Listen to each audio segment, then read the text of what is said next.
Salut tout le monde, c'est Septimus Blex, alias...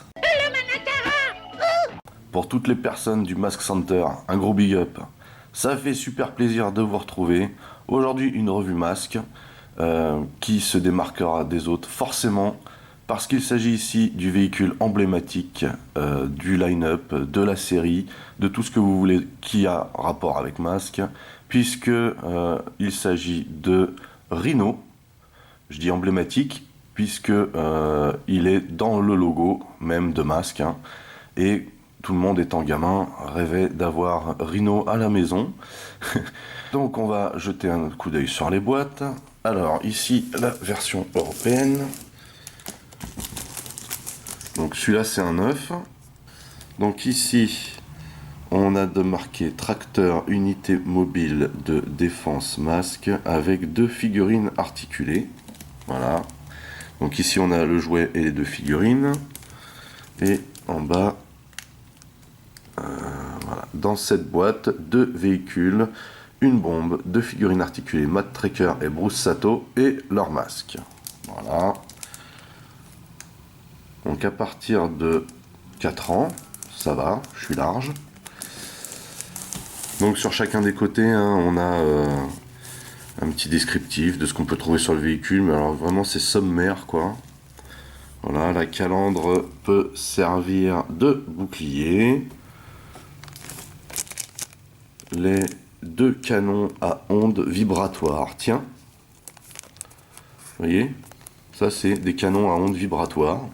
Ce que je n'ai jamais vu dans la série en fait. Hein. On regardera ça de près hein, quand on aura le jouet en main. Et au-dessus, pareil. Hein, donc là on a une belle photo du jouet en mode civil. Un tracteur ordinaire qui se transforme rapidement en unité mobile de défense avec un véhicule tout-terrain à double suspension. Voilà. Donc c'est ce qu'on va voir. Donc de l'autre côté, hein, on a la même chose mais avec des langues différentes. Alors je suis obligé de reculer parce que la boîte est quand même assez imposante. Voilà. Donc ça c'est pour la boîte européenne.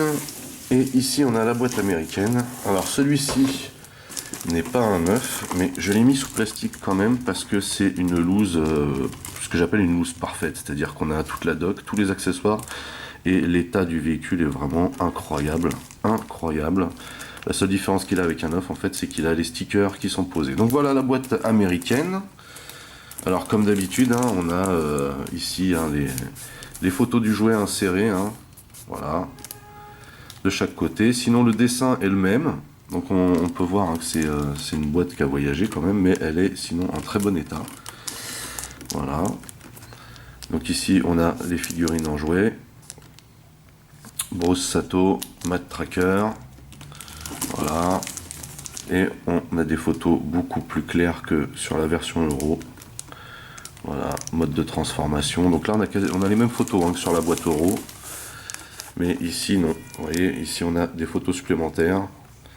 Et donc, voilà, derrière, on a le descriptif total du jouet. Comme d'habitude, hein, avec tous les détails. Voilà. Ah, et en dessous, on a d'autres photos. Donc là, photo du sticker qui est à l'intérieur du poste de commande, donc à l'arrière de la cabine. Ici, le véhicule tout-terrain. Et là, ici, ah oui, un petit descriptif, enfin une petite photo descriptive du système de siège éjectable. Donc voilà, alors la particularité, là je peux pas vous les montrer parce qu'ils sont emballés, mais la particularité de Rhino, c'était un masque avec un encart en polystyrène à l'intérieur, voilà.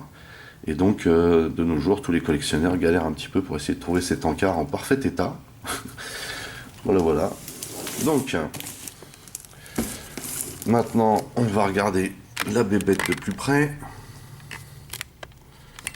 Hop. Alors, c'est ni l'un ni l'autre que je vous montre. Hein. C'est le Rhino de mon fiston qui me l'a prêté pour ma revue. Voilà.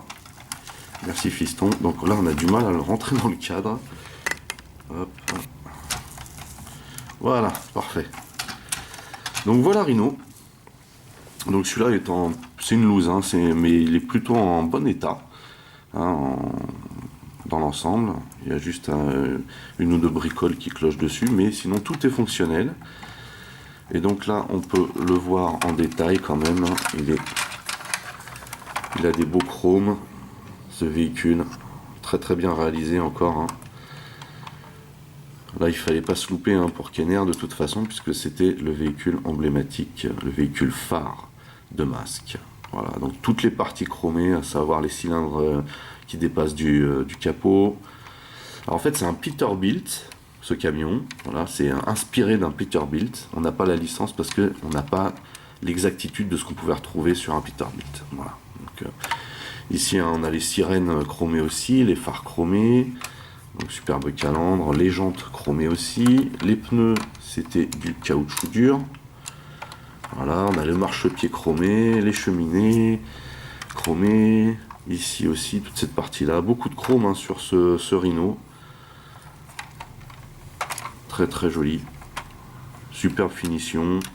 Pareil pour les réservoirs, là, pareil à l'arrière on a les jantes chromées. Donc là ça bouge parce que c'est la fameuse partie tout-terrain. Donc là, c'est à noter quand même que ces panneaux sont articulés à l'arrière, hein. Ça fait toujours un petit détail supplémentaire.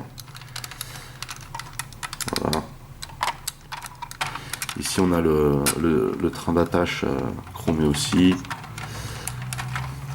Voilà. Donc vraiment super sympa ce Rhino. Une bête de guerre. Donc qu'est-ce qu'il a comme goodies en mode civil? Alors, il a les portières qui s'ouvrent. Voilà. Donc là, on peut voir à l'intérieur comment c'est fait. Voilà, c'est plutôt sympa. On a le volant qui tourne aussi. Voilà.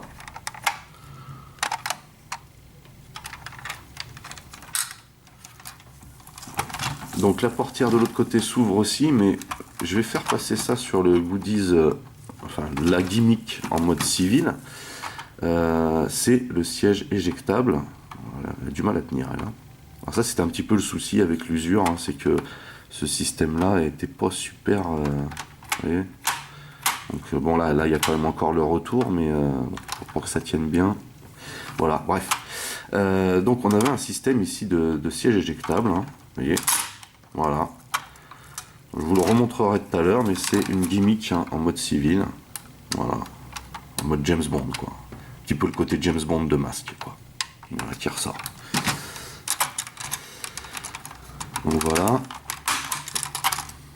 Donc là, on peut voir que les rétros se défont, ce qui est plutôt un signe de bonne santé au final. Donc voilà pour Rhino en mode civil. Très beau ce camion, très très beau. Hein, la figure de proue de Masque pour Kenner, c'était donc Rhino. Et donc avec Rhino, nous avons Matt Tracker. Alors dans un costume assez simple, avec des jolies couleurs, somme toute. Et son masque Ultra Flash. Ultra Flash, feu! Donc très joli masque, hein. Pareil, hein, utilisé dans le logo masque. En moins bien fait, bien sûr. Parce que là, il est très très joli ce masque, j'aime beaucoup. Voilà.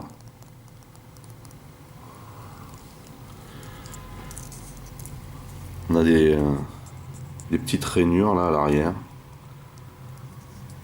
Bien fait. Et donc voilà Matt dans son costume avec des petites parties couleur alu là que j'aime bien. Très joli ce costume. Hein, le petit mélange de marron et de rouge, c'est plutôt bien trouvé. Voilà. Donc on a les articulations habituelles, hein. Donc c'est pas articulé au coude, c'est articulé au niveau des épaules, la tête tourne, et ici donc articulé au niveau des genoux et des hanches. Et on a toujours, hein, bien sûr, les petits trous sous les pieds. Voilà. Ça c'est donc pour Matt. Et on a aussi Bruce Sato, ingénieur spécialiste en mécanique, nom de code Rhino. avec son masque lifter, hein. Donc traduit en français par Bulox. Bulox, feu! On va regarder son masque. Emblématique ce masque aussi, hein, parce qu'on retrouve Bruce à peu près dans tous les épisodes quasiment. Voilà, très sympa ce masque. Avec un pouvoir quand même qui se démarque des autres agents. Voilà. Et donc ici on a Bruce. Avec une espèce de plastron là. Un petit peu samouraï quand même, hein. Voilà. Donc voilà le visage de Bruce. Très joli les visages, extrêmement bien faits pour l'échelle je trouve. Voilà. Et le costume. Plutôt sympa, hein.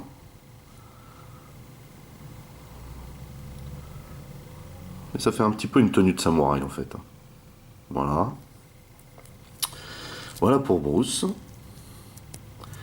Et donc, dans le dessin animé, il y a aussi Alex Sector, expert en informatique et communication, responsable du réseau Rhino.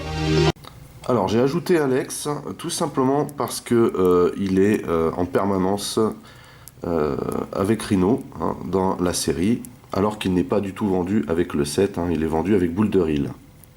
Voilà. Donc Alex a son masque Jack Rabbit, donc traduit par Léviator. Lévitator, action! Voilà. Donc très sympa ce masque, hein. Un masque qui lui permet de léviter, enfin, comme le nom l'indique. Pas mal de détails. Une jolie visière en tout cas. Avec une espèce de petite crête derrière. Très joli ce masque. Et donc voilà, hein, la tenue d'Alex. Tenue simple en fait au final, hein. Voilà, une tenue de civil.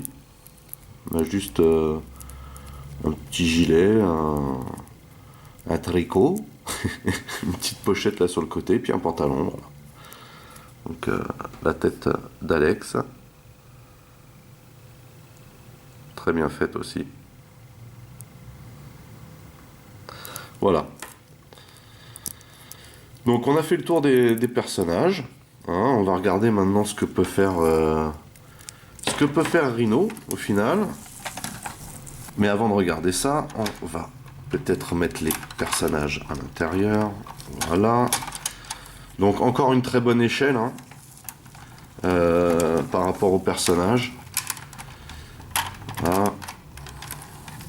Du coup, on va peut-être pouvoir retester le siège éjectable, hein, sur Bruce. Voilà. Et donc la place habituelle, hein, de Alex, c'est normalement derrière. On le mettra après. Pour l'instant, voilà la configuration dans laquelle on avait l'habitude de voir Rhino dans le dessin animé. Donc, vous avez deux boutons ici, hein, et ce bouton-là sert à faire sortir le bouclier avant. Voilà. Alors ça, c'est génial, hein, c'est ce qu'on voyait quasiment dans tous les épisodes où il y avait Rhino, et Rhino était présent très souvent. Donc voilà, ça c'est vraiment le truc de base, hein. Voilà.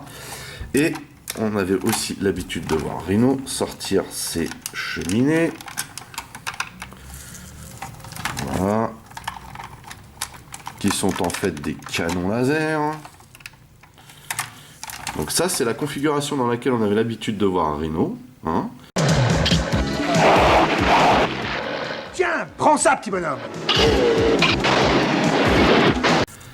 Voilà, parce que il roulait avec cette configuration, donc avec son bouclier de sortie, hein, et ici donc les canons.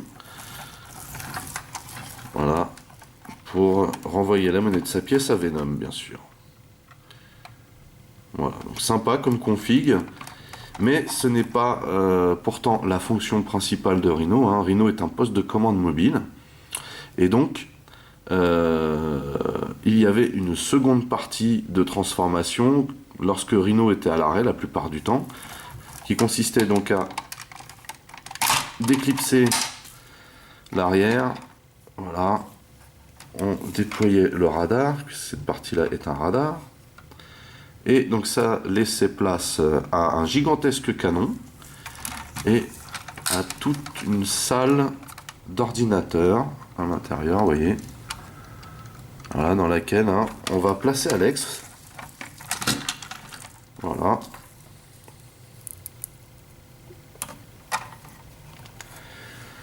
Voilà ce que ça donnait.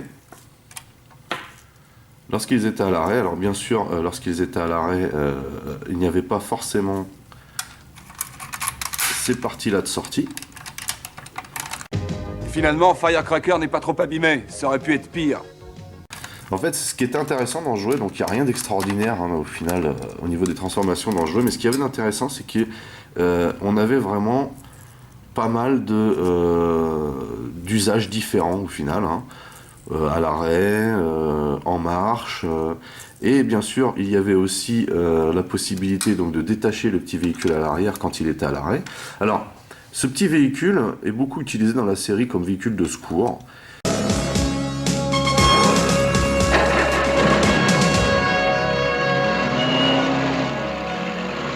Mais il s'avère quand même qu'au départ c'est censé être un véhicule de reconnaissance.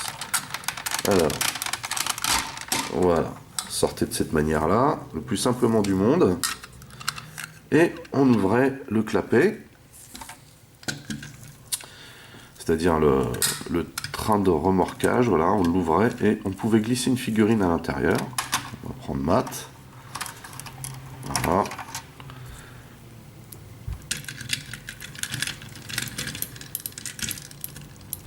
Voilà. Si j'y arrive encore.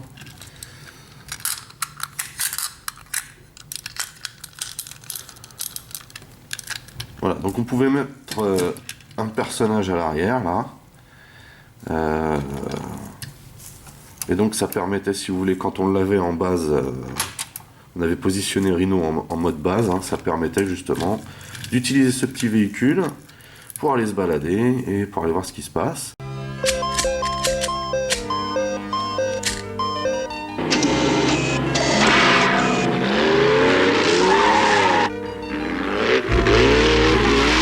Donc on a le fameux canon. Alors ce canon est censé balancer des choses différentes en fait dans la série. Hein. C'est plutôt un missile tactique, on va dire. Hein.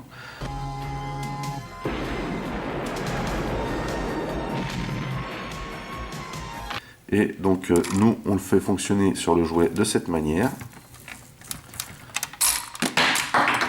Voilà. Donc il a cet aspect, sympa, très sympa ce missile, et donc on avait juste à le remettre dedans. Et ben écoutez, maintenant on va le retransformer en mode civil. Donc on va déjà raccrocher la partie arrière, hop, voilà, Alex qui se casse la figure. Voilà, on ferme ça et on le replie vers l'intérieur, le radar vers l'arrière et on le remet dans l'autre sens. Ici on a juste à rentrer,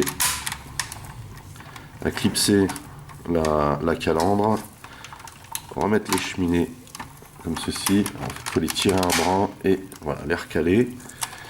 Voilà, on peut remettre ici Matt au volant. Ah, la main s'est prise dans le volant justement. Voilà. Hop. Et voilà Rhino redevenu en mode civil. Superbe ce camion, vraiment superbe. On peut dire que il dégage. Et donc bien sûr hein, le fameux siège éjectable. Donc on va le tester avec Bruce. Voilà. Donc plutôt fonctionnel, hein, comme on peut le voir. Mais bon, voilà, c'est un petit gadget en plus. Hein, ça rappelle un petit peu, comme je vous disais, le côté James Bond hein, de Masque. Un petit peu le côté James Bond, le côté Mission Impossible.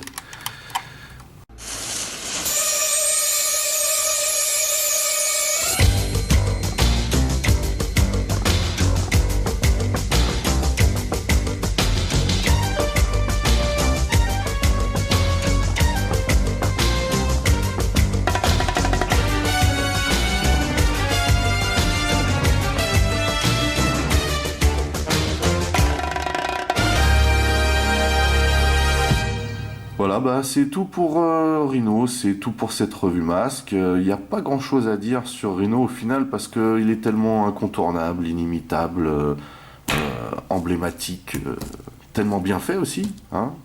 C'est sûr que quand on lance une tête de proue d'un line-up, faut pas se rater et Kenner ne s'est pas raté. Hein. La preuve, c'est que Masque a eu énormément de succès. C'est en partie grâce à ce jouet, il faut le savoir quand même. Très simple, hein, des petites transformations basiques. Comme d'habitude, hein, il suffisait juste d'y penser. Et ben eux, ils y ont pensé. Voilà. Et c'est ce qui a fait le succès de Masque.